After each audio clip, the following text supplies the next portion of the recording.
Welcome future doctors and their parents.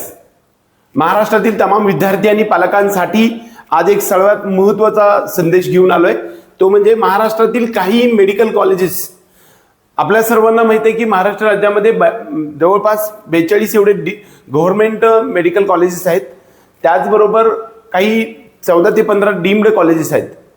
त्याचबरोबर महाराष्ट्र राज्यामध्ये एकूण 23 सेमी गव्हर्नमेंट ज्याला आपण म्हणतो की सर्व गव्हर्नमेंटच्या फॅसिलिटीज म्हणजे स्कॉलरशिपची सुविधा उपलब्ध असते.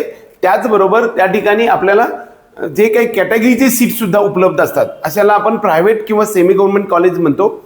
आजचा जो सब्जेक्ट आहे तो महाराष्ट्रातील काही मेडिकल कॉलेजेसमध्ये डीम्ड युनिव्हर्सिटीचा दर्जा मिळण्याची शक्यता, या संदर्भामध्ये आज डिटेल आपण चर्चा करतोय.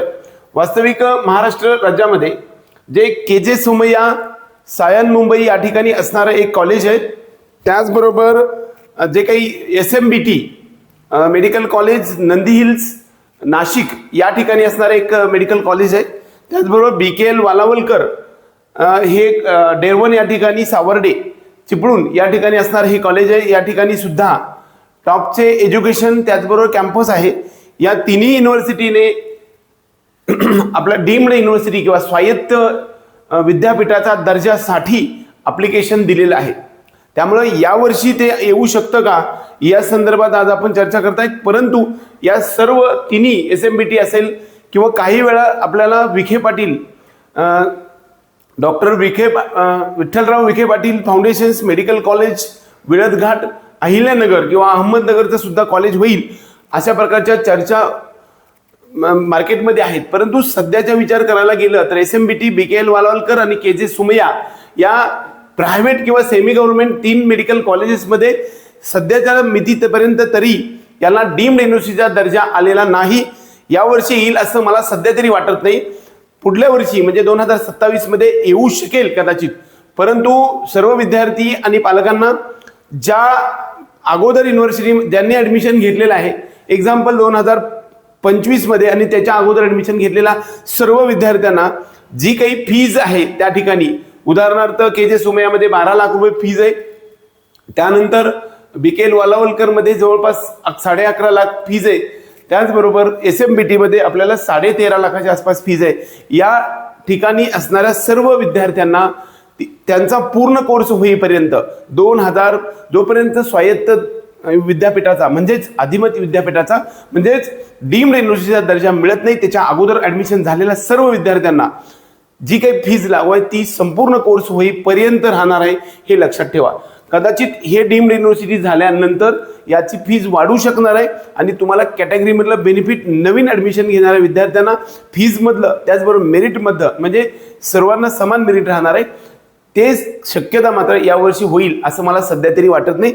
सध्याच्याला काउन्सिलिंग प्रोसेस सुरू व्हायला 5 ते 7 दिवस राहिलेत आणि एकंदरीत नीट UG 2026 ची काउन्सिलिंग प्रक्रिया आज 30 तारखेला पासून जवळपास 7 ते 8 दिवसामध्ये आपल्याला नोटिफिकेशन येऊ शकतं. कारण MCCने एक नोटिफिकेशन आपल्याला काढलेलं आहे सर्व युनिव्हर्सिटीसाठी.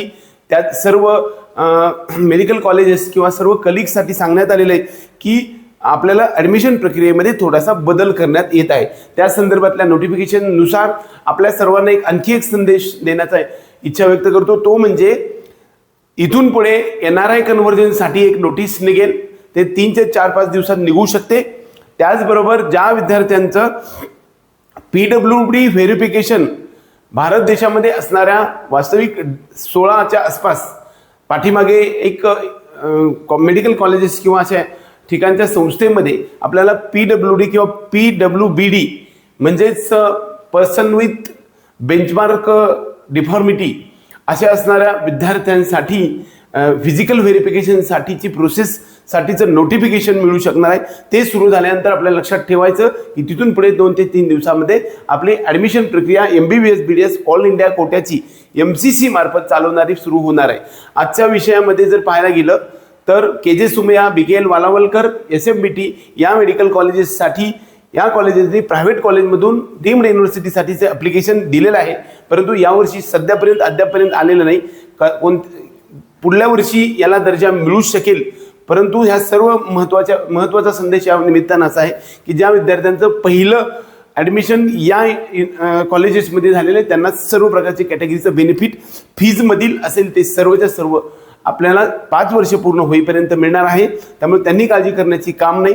कदाचित हे युनिव्हर्सिटी जर डीम्ड युनिव्हर्सिटीमध्ये ह्या कॉलेजेस गेले तर आपले प्रायव्हेट कॉलेजमधले सीट्स कदाचित कमी होऊ शकतात आणि यावर्षी तरी सुतराम शक्यता वाटत नाही. आपल्या सर्व विद्यार्थी आणि पालकांना मेडिकल प्रवेशासंदर्भातल्या नवनवीन अपडेटसाठी आणि प्रामाणिक आणि वैद्यकीय प्रवेशाच्या पुढील प्रक्रियेसाठी करिअर मेकिंग गायडन्स या यूट्यूब चॅनलला सबस्क्राईब करा.